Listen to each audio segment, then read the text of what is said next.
جب کسی علاقے میں آگ لگتی ہے کچھ برے ہوتے ہیں کچھ اچھے ہوتے ہیں، تو ہم اس آگ پہ ہرگز خوش نہیں ہیں. اللہ اس آگ کو جلدی بجھا دے. بہت سے بے گناہ لوگ بھی ہوں گے، اور اس سے عبرت حاصل کرو. ایک آگ انسان لگاتا ہے، کچھ آگیں اللہ بھی لگا لیتا ہے. ہم تو حیران ہو رہے ہیں امریکہ جیسے ملک میں آگ لگ کیسے گئی. اتنا ان کا آگ بجھانے کے ان کے جو سروسز ہیں وہ اتنی ایکٹیو ہیں کہ آپ مفتی صاحب لاس اینجلس میں آگ بے قابو ہو گئی ہے. کچھ مسلمانوں کو اس پر خوشی ہو رہی ہے، اور کچھ انسانی جانوں کے ضیاع پر بہت غمگین دکھائی دے رہے ہیں. یہ قدرتی آفت عذاب یا آزمائش سے کچھ بڑے ظالم لوگوں کے گھر بھی جلے ہیں. اس پر کیا رد عمل دینا چاہیے؟ دیکھو، کہیں بھی کوئی عذاب آئے یا آگ واگ لگے یا کوئی بھی مصیبت ہو، لوط علیہ السلام کی قوم کا عمل ہمارے سامنے ہے. وہ گناہوں میں مبتلا تھی. جب ان پر عذاب کے لیے اللہ نے فرشتے بھیجے تو وہ فرشتوں نے پہلے ابراہیم علیہ السلام کو آ کے خبر دی، ارسلنا الی قوم لوط، ہم قوم لوط کے پاس آئے ہیں اور ان کو تباہ کرنے کے لیے آئے ہیں. تو ابراہیم علیہ السلام نے اس پہ خوشی نہیں منائی تھی. قرآن کہتا ہے یجادلونا فی قوم لوط، ابراہیم علیہ السلام ہم سے جھگڑنے لگے. یعنی اللہ سے تو کون جھگڑ سکتا ہے. مطلب یہ کہ اتنی لجاجت آہوزاری کی کہ عذاب نہ آئے، کہ گویا کہ لڑ رہے ہیں. یہ مبالغہ ہے. اور اللہ نے فرمایا ان ابراہیم لحلیم اواہ منیب، نرم دل تھے، بردبار تھے. تو انسان کسی کے عذاب کو دیکھ کے انسان پہ یہ سوٹ نہیں کرتا کہ وہ خوش ہو. ہمیں تو اللہ کے عذاب سے پناہ مانگنی چاہیے کہ اللہ نے جو کافروں کو بھی عذاب دینا ہے آخر میں ہی رکھے، دنیا میں اللہ کسی کو عذاب نہ دے. تو اس پہ خوشی نہیں بنتی جو آگ لگی ہے. یہ جب مان لیا جائے کہ وہ سارے ظالم ہی ہیں. ایسا ہوتا بھی نہیں ہے. جب کسی علاقے میں آگ لگتی ہے کچھ برے ہوتے ہیں کچھ اچھے ہوتے ہیں. البتہ اتنی بات ضرور ہے کہ یہ عبرت کی بات ضرور ہے. غزہ میں جب آگ لگی ہے، جو روزانہ آگ لگ رہی ہے، روزانہ بم برسائے جا رہے ہیں جس میں معصوم بچے جل رہے ہیں، اس آگ پہ کوئی نہیں روتا. یہاں جب آگ لگی ہے تو پورے میڈیا نے اس کو فوکس کیا ہوا ہے، کوریج. تو ہم یہ نہیں کہہ رہے کہ اس آگ کو آپ کوریج نہ دیں، اس کو بجھانے کی کوشش نہ کریں. یہ جیسے انسان ہیں تو غزہ میں رہنے والے بچے عورتیں وہ بھی تو انسان ہیں. ان کے بارے میں خاموشی اختیار کر لینا، بلکہ اور اسرائیل کو اپریشیٹ کرنا، پروموٹ کرنا، اس کی مدد کرنا، تو پھر انتقام کی اللہ کی آگ بھی جوش میں آتی ہے. اور اللہ بتاتا ہے کہ تم جو کر سکتے ہو تم کرو، میں جو کر سکتا ہوں وہ میں کروں گا. وَمَكَرُوا وَمَكَرَ اللَّهُ وَاللَّهُ خَيْرُ الْمَاكِرِينَ. اللہ کہتے ہیں یہ میرے خلاف تدبیریں کرتے ہیں تو میں بھی تدبیر کرنے والا ہوں، اور میری تدبیر ان سے زیادہ پاورفل ہوتی ہے. تو ہم اس آگ پہ ہرگز خوش نہیں ہیں. اللہ اس آگ کو جلدی بجھا دے. بہت سے بے گناہ لوگ بھی ہوں گے اور بہت سے ظالم بھی ہوں گے. جیسے انہوں نے کہا کچھ ظالم صحافی جو ہے وہ اسرائیل کے اس عمل کو اپریشیٹ کرتے ہیں جو غزہ میں جو کچھ کر رہا ہے، تو ان صحافیوں کے گھر بھی جلے ہیں. نہ چلتے اچھا تھا، ویسے ہی اللہ ان کو ہدایت دے دیتا. لیکن یہ عبرت کی بات بہرحال ہے کہ اللہ جو عرش پر ہے وہ لا تحسبن اللہ غافلا عما يعمل الظالمون. اللہ کہتے ہیں اللہ کو غافل مت سمجھو جو کچھ ظالم لوگ کر رہے ہیں. تو اس لیے دنیا کو دونوں آگوں کے خلاف آواز اٹھانی چاہیے، دونوں آگوں کو بجھانے کی کوشش کرنی چاہیے. لاس اینجلس میں جو آگ لگی ہے اس کو بھی بجھانے کی کوشش کریں، لیکن میرے بھائی جو غزہ میں آگ لگی ہوئی ہے نا اس کو بھی بجھانے کی کوشش کرو. اور اس سے عبرت حاصل کرو کہ ایک آگ اللہ انسان لگاتا ہے اور کچھ آگیں اللہ بھی لگا لیتے ہیں. ہم تو حیران ہو رہے ہیں امریکہ جیسے ملک میں آگ لگ کیسے گئی. یورپ، امریکہ، کینیڈا، جاپان، ان ملکوں میں گیا ہوں. آگ سے بچنے کے لیے انہوں نے اتنی تدبیریں اختیار کی ہوئی ہوتی ہیں کہ آپ کی سوچ ہے. ہر بلڈنگ میں فوارے لگے ہوئے ہوتے ہیں، آٹومیٹیکلی آگ لگے گی تو یہ خود بخود یہ آن ہو جائیں گے.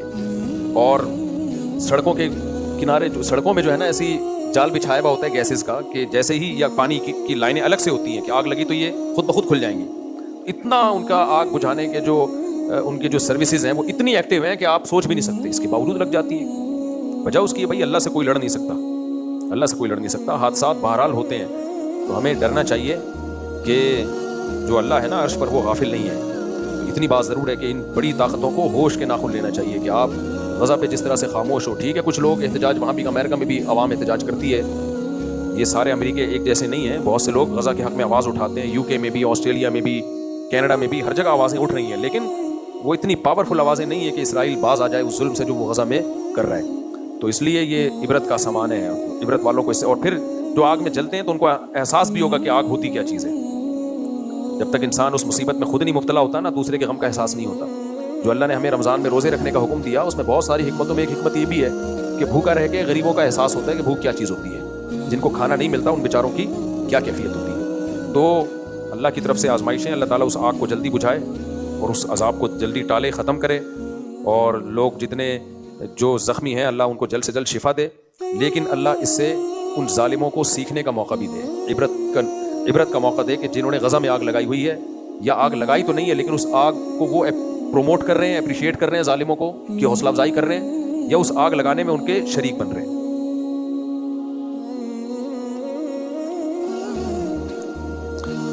دیکھو ظالموں کے لیے بد دعا کی جائے تو وہاں سارے ظالم نہیں ہے نا, مسئلہ یہ ہے. اسپیسیفک ظالم کے لیے بد دعا کرنا تو جائز ہے, وہ بھی شدید حالات میں جب ظلم بہت بڑھ جائے تو اللہ نے اجازت دی ہے, لیکن پھر وہ صرف ظالم کی حد تک محدود رکھی جائے نا. میں گیا ہوں لاس اینجلس, سارے ظالم نہیں ہیں وہاں, بہت سے نیک لوگ بھی رہتے ہیں, بہت سے امریکی بھی ایسے ہیں جو اسرائیل کو سپورٹ نہیں کرتے, وہ غزہ کے حق میں, وہ غزہ پہ جو ظلم ہو رہا ہے اس کے خلاف ہیں, لیکن جب اس طرح کے اجتماعی عذاب آتے ہیں تو سبھی لپیٹ میں آتے ہیں پھر اس کے. آج کل بہت سے امریکیوں کو مسلمان بنانا دنیا کا سب سے آسان کام ہے. باہر ملکوں میں ایک چیز کا ہمیں اندازہ ہوا کہ وہاں سب سے آسان کام غیر مسلم کو مسلمان بنانا ہے. تو وجہ اس کی ہے کہ وہ خالی کاغذ کی طرح ہیں, ان کی خاندانی روایات تو ختم ہو گئی نا. انڈیا میں کسی جب ہندو مسلمان بنتا ہے نا تو اس کی پرمپرا اور پیچھے پورا خاندان اور وہ دھمکیاں اور قتل. گوروں کے یہاں تو یہ سیٹ اپ ہی نہیں ہے چچا ماموں والا, صحیح ہے نا. اس کی انڈیویجول لائف ہے, وہ لائف کو انجوائے کر رہا ہے, اس کو تمیز سے بات سمجھاؤ وہ سمجھ جائے گا, وہ مان جائے گا وہ. لیکن وہاں کوئی تمیز سے یہ کام کر نہیں رہا, کر رہے ہیں لیکن بہت محدود پیمانے پر کام ہو رہا ہے. ورنہ کوئی صحیح طریقے سے کام کرے نا.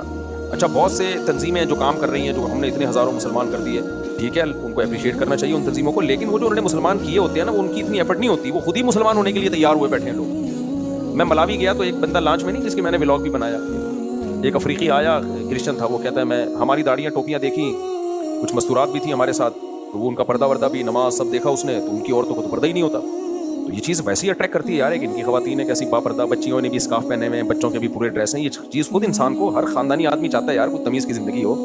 تو وہ آیا اور کہنے لگے یہاں سے یورپ جاتے ہیں لوگ, لڑکے سوچتے ہیں یار اس ٹرک میں جا رہے ہوتے ہیں. تو یہ سب 2-4 دن کے مزے ہیں, اس کے بعد یہ نیچرل لائف نہیں ہے. انسان کو پردے والی عورت ہی اچھی لگتی ہے, اپنی بیوی بیٹی ماں کو سب لوگ, مرد پردے میں ہی اچھی لگتی ہے اس کو, وہ یار پردے میں ہی رہے, بیوی بھی پردے میں ہی اچھی لگتی ہے. تو عجیب سا, میں تو وہاں گیا نا ایک گھر میں کسی اس کنٹری کا نام نہیں بتاؤں گا, میں نے پہلے بھی واقعہ سنایا تھا. تو مجھے انگریزوں کے گھر اندر سے دیکھنے کا بڑا شوق تھا کہ یار ان کا کلچر تو نظر آئے. تو ایک کنٹری میں ہمارا جانو انگریز نہیں تھے, وہاں پہ غیر مسلم تھے, گورے نہیں تھے, لیکن گوروں کے ٹائپ کے ہی ہو گئے ہیں ساری دنیا.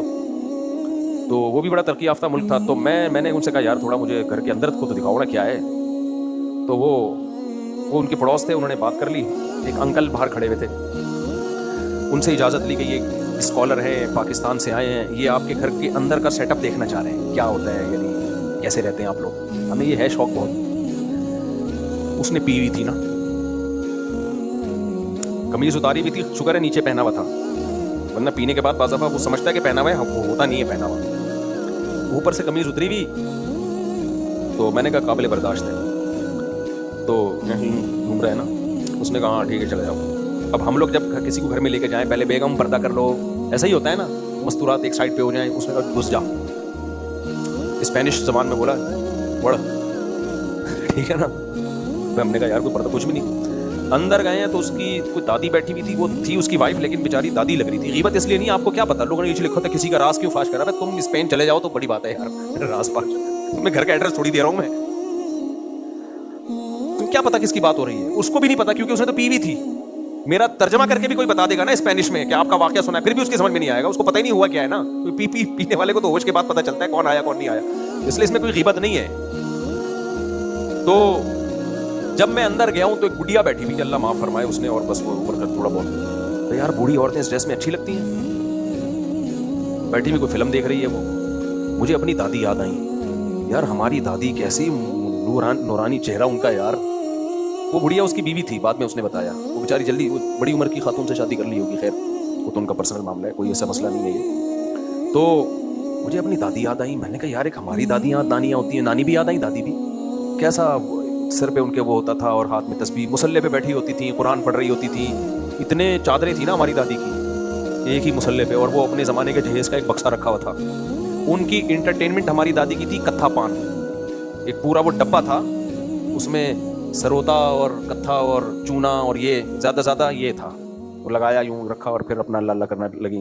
اور زیادہ انٹرٹینمنٹ کے لیے غیبتیں کرتی تھی پڑوسیوں کی, اللہ مغفرت فرمائے. پڑوس کی نا ہر وقت یہ چل رہی ہوتی تھی. میری والدہ اور میری دادی ساس بہو تھے نا, ٹائم اچھا پاس ہو جاتا. وہ بہن وہ آئی تھی, بہو وہ کہہ رہی تھی.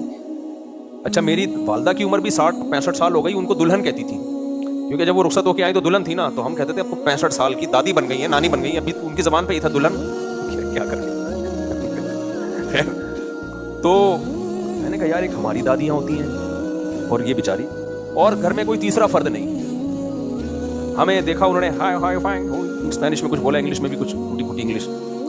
مجھے خیال ہوا تھا ہمیں دیکھ کے تھوڑا سا وہ تھوڑا ہوتا ہے نا, نہیں بھائی وہ تو سب کا اسٹائل ہی ہے, یہ اس کو ان کا کلچر ہے, یہ اس کو برا نہیں سمجھتے. ہم نے کہا ہائے ہائے فائن, اس نے کہا فائن, پتہ نہیں کوئی انگلش کوئی لگی ہوئی تھی اس میں, کوئی ڈاکومنٹری. گھر بس ٹوٹل یہی, سب کا یہی حال ہے بیچاروں کا یار. اور وہ اتنی پرانی چیزیں گھر میں, پورا گھر سامان سے بھرا ہوا, اور بہت سارے ملکوں کے کچھ جھنڈے اور علامتیں. میں نے پوچھا یہ کیا ہے, اس نے بتایا کہ ہم جس کنٹری میں اپنے ہسبینڈ کے ساتھ میں گئی ہوں تو اس کا ہم نے ایک فلیگ لا کے رکھا ہوا ہے تاکہ یادگار رہے اتنے ملکوں میں. یعنی محبت والے میاں بیوی تھے, پوری دنیا گھومے. کیا محبت کے 4 بچے نہیں ہو سکے تمہارے یار. محبت کا تو پتہ چلتا ہے کہ اللہ کے بندو تم چاہتے ہو اولاد ہو, ہم دونوں مل کے پالے ہیں, وہ ہے نہیں. پھر شاید ایک آدھ بچہ تھا, وہ پتہ نہیں کہاں شارٹ تھا, وہ 18 سال کا ہوتے ہی کہ مارکیٹ سے شارٹ ہو گیا. مجھے زیادہ ترس آ رہا تھا اس بیچاری بڑھیا پہ کہ یار مجھے بیٹا بنا لو, میں تمہاری خدمت کروں گا. کوئی ویسے یار اب یہ اور بوڑھی ہوگی تو کیا ہوگا اس بیچاری کا. تو یہ حالات چل رہے ہیں مارکیٹ میں, سمجھ رہے ہو کیا بات. یہ میں نے شروع کہاں سے کی تھی, کس پہ نہیں یہ بات ہاں. تو مجھے ایک بات بتاؤ, یہ جب اسلام کو سنے پڑھیں, جن کا تو بہت اٹریکشن ہے بھائی. امریکہ میں ایک بڑھیا مسلمان ہوئی اس لیے کہ اس نے جنازہ دیکھ لیا کسی کا, اور وہ مسلمان بھی بڑے لبرل سے تھے, وہ بہت مذہبی نہیں تھے. ان کی دادی کا انتقال ہوا امریکہ میں, انہوں نے غسل دیا, کفن دیا, جنازہ رکھا, بڑی تمیز سے جا کے. وہ بڑھیا نے, انگریز نے کہا بھائی کتنی تم عزت مردے کو دیتے ہو, میں تو مر گئی تو مجھے تو پتہ نہیں جلا دیں گے کیا کریں گے, میرے بچے بھی آئے گا بھی کہ نہیں آئے گا. وہاں گاؤں دیہاتوں میں فیملی سسٹم ہے, لیکن شہروں میں تو یہی حالات چل رہے ہیں, تو مجھے تو پتہ نہیں کیا کر دیں گے. تو میں اگر مسلمان ہو گئی مجھے بھی یہ پروٹوکول ملے گا. انہوں نے کہا ہاں بھائی یہ تو جو بھی مسلمان ہو اس کو ہم غسل کفن کے بغیر نہیں دفناتے. وہ مسلمان ہو گئی. تو میں وہ افریقہ والے کا بتا رہا تھا, ملاوی میں نا, تو وہ لانچ میں ہمارے ساتھ آیا, اور جب دیکھا بھائی خواتین نے پردہ بھی کیا ہوا ہے, بچوں نے بھی بڑی تمیز کے بیٹھے ہوئے ہیں, اور سارے ہمارے ساتھ تبلیغی ٹائپ کے لوگ داڑھیوں والے, تو اس نے آ کے بات کرنا شروع کر دی, میں بھی اسلام لانا چاہتا ہوں. تو ہم نے پھر اس کو تبلیغ کی سمجھایا, پھر میں نے ان کے ذمہ لگا دیا بھائی اس کو کلمہ پڑھا دینا. میں نے کہا میں تو جا رہا ہوں, تم نے نہیں پڑھایا نا, الٹے لٹکے ہوئے ہوگی قیامت کے دن. پھر میں نے فون کر کے پوچھا بھی, تو وہاں مسلمان کرنا کوئی اتنا مسئلہ نہیں ہے. مسئلہ ہمارے ساتھ ہے, مسلمان کر کے سنبھالتے ہی نہیں ہمارے لوگ. کوئی ایسا کچھ سیٹ اپ ہی نہیں ہے بڑا سیٹ اپ کہ ان کو سنبھالا جائے, پھر ان کو تبلیغ کی جائے کوئی. تو میں اس پہ بھی سوچ رہا ہوں, کچھ کر بھی رہے ہیں, ایسا نہیں ہے سارے ایسے نہیں ہیں, لیکن کچھ لوگ کر بھی رہے ہیں اس پہ. خلاصہ یہ نکلا کہ اس وقت دنیا میں جو ہٹ دھرم اور ضدی ہیں ان کی تو میں بات ہی نہیں کر رہا, لیکن نارملی غیر مسلم کا اسلام لانا اتنا مسئلہ نہیں. ابھی دیکھو ایک عیسائی آتا تھا یہاں بیان میں بیٹھتا تھا, کرسچن لڑکا تھا, میرا خیال ہے کتنے سال بیان سنا ہوگا. کون جس کے بیچارے کی ڈیتھ بھی ہوگی, ابھی کون لایا تھا اس کو یار, ادھر ہی کوئی لڑکا آتا ہے بیان میں, تو کئی سالوں یا کئی مہینوں سے بیان سن رہا تھا. مجھے نہیں پتا تھا یہ کرسچن ہے, بیان سن کے چلا جاتا تھا. تو کیا ہوا ہے 2-4 مہینے پہلے وہ آیا اور کہا کہ میں آپ کا, مجھے یاد دیکھ کے بھی پہچان گیا. میں نے کہا تم تو بیان میں آؤ, تو کہتے ہیں میں عیسائی ہوں لیکن میں اب اسلام لانا چاہتا ہوں. تو میں نے اسے کہا سوچ لو اچھی طریقے سے, غور و فکر کر لو وغیرہ وغیرہ, سمجھایا, پھر چلا گیا. وہ مجھے ڈر بھی لگ رہا تھا انتقال نہ ہو جائے یار, لیکن بہرحال انسان سوچے تو نا. تو پھر اگلے ہفتے دوبارہ آیا, کہہ رہا میں بالکل سوچ سمجھ کے مسلمان ہو رہا ہوں. تو اسلام قبول کیا اس نے, ابھی اسلام قبول کروایا ہے اس کو, یہیں بینچ پہ مسلمان ہوا.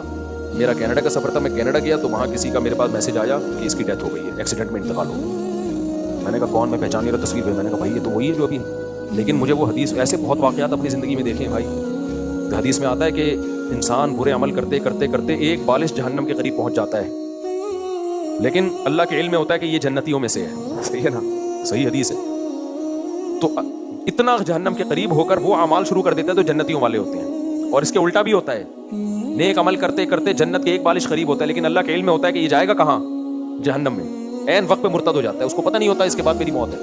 میں نے ایسے اپنی زندگی میں غیر مسلم اور بھی دیکھے ہیں, جوان مسلمان ہوئے 4 دن بعد ڈیتھ ہو گئی ایکسیڈنٹ سے. یا یہ بڑے خوش قسمت لوگ ہیں. اس لیے میں کوئی غیر مسلمان ہونا چاہے نا, اس کو ڈیلے نہیں کرتا بھائی, موت کا کوئی بھروسہ نہیں ہے. ایک واقعہ تو میں بہت دفعہ سنا چکا ہوں. ہم جس مسجد میں رہا کرتے تھے پہلے, وہاں ایک عیسائی لڑکا آیا, ینگ تھا, 22-23 سال کا لڑکا, رمضان میں.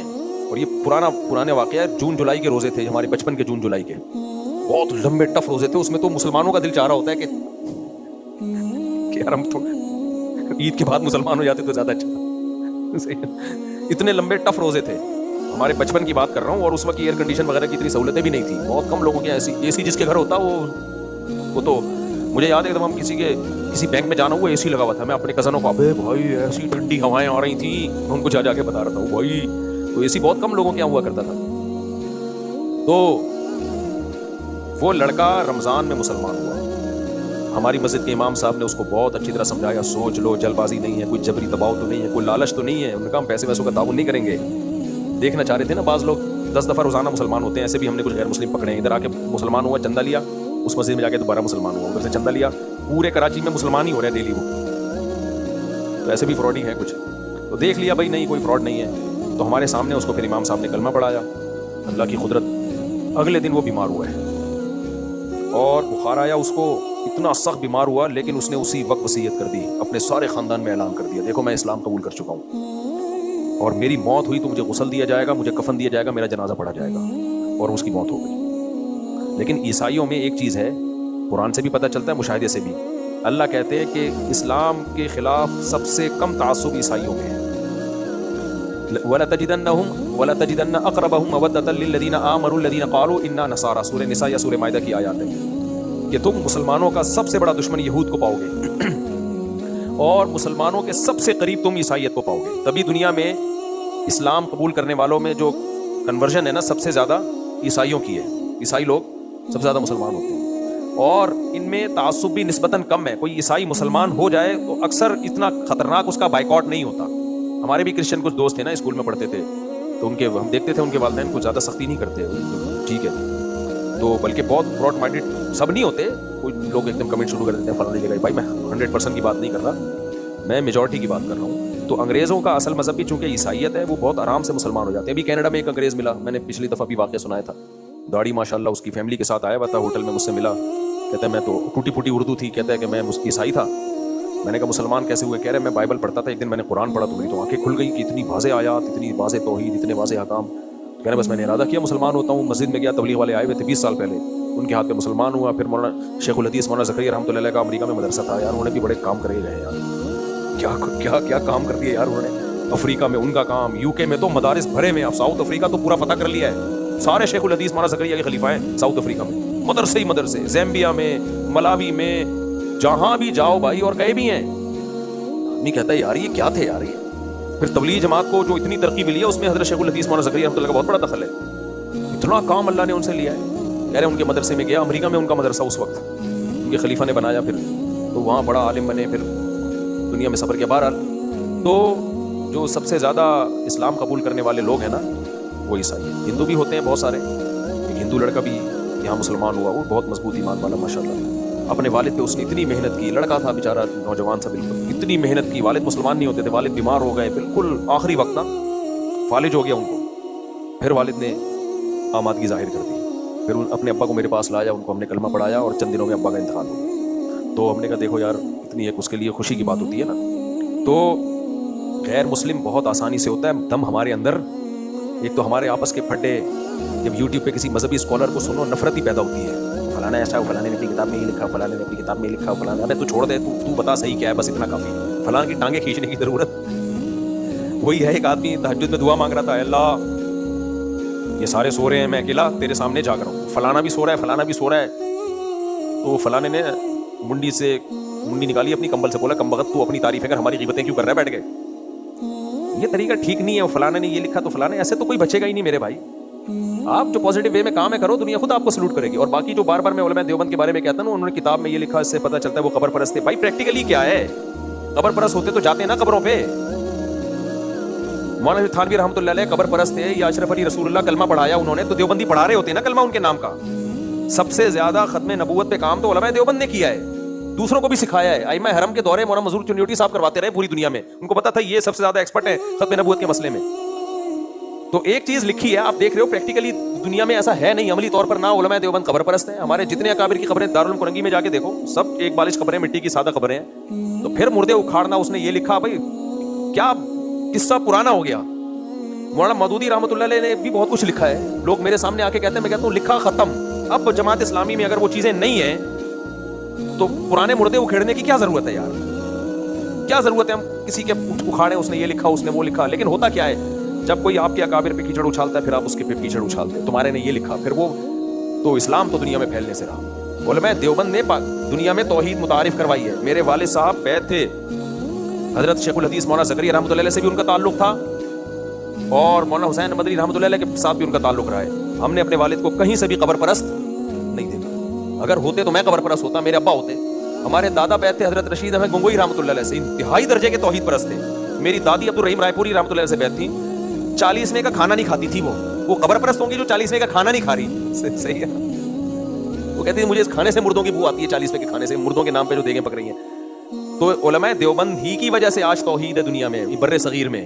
یہ نہ ہوتے تو پھر کون توحید سکھا رہا تھا؟ اہل حدیث تو بیچارے وہ بھی توحید پرست ہوتے، لیکن مائنورٹی میں 1% بھی نہیں ہے. وہ ان کی تعداد پورے بر صغیر میں 1% بھی نہیں ہے اہل سنت والجماعت میں. تو 1% کا کیا اثر ہوگا؟ ہے وہ بھی توحید پرستی ہوتے ہیں اہل حدیث میں، ان کو وہ ایک پازیٹیو چیز ہے ان کے اندر. لیکن توحید ہندوستان میں اگر ہے آپ کی وجہ سے نہیں، آپ تو 1% ہو بھائی. آپ کو سننے والے کتنے ہیں؟ بہت تھوڑے لوگ ہیں.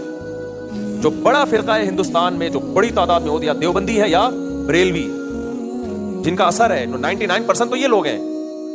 تو اگر ہندوستان میں قبر پرستی نہیں ہے تو ٹھیک ہے اہل حدیث قبر پرست نہیں ہوتے، لیکن ہندوستان میں قبر پرستی اگر جہاں جہاں نہیں ہے تو وہ نہیں ہے علماء دیوبند کی وجہ سے، سمجھ رہے ہو؟ اور جہاں ہے تو علماء دیوبند کے علاوہ کی وجہ سے ہے. وہ جنہوں نے توحید تبلیغی جماعت تو علماء دیوبند کی پیدا کردہ جماعت ہے.